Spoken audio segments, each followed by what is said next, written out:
may double XL. Pa-flex po ng basket number 8.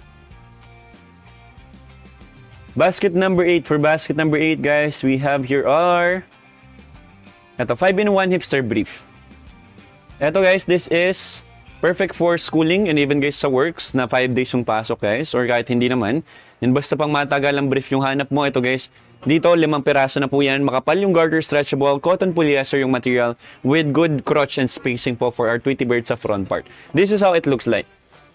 For only 599 pesos, meron ka ng 5 pirasong brief. Hindi mo na kailangan maglaba pa every 3 days kung 3 piraso lang yung brief mo para may masuot ka. Eto guys, 5 piraso na.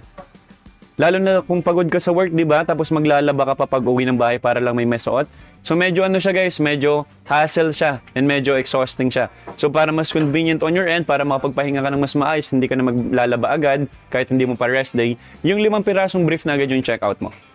Eto siya guys, familiar ba to sa inyo? Familiar ba sa inyo guys yung post na yan? Yan po yung suot natin guys nung casting, nung bench. Ito guys yung inilaban natin sa mamahalin nilang suot na mga brief po ni bench. Inilaban natin guys yung tig magkakano na lang to. 599 pesos na 5 piraso pa. Diba? Pwede siya guys makipagsabayan sa mga mamahaling brief. Sana single ka na lang forever para hindi kami may inggit sa babae. Magkaroon man ako guys ng jowa, you will be forever my love, my baby girl, lahat na. Kayo yan guys, kayo yan. Kasi kayo yung sumusuporta sa akin all throughout my career. So hindi ko kayo guys makakalimutan magka-jowa man ako or sour or wala.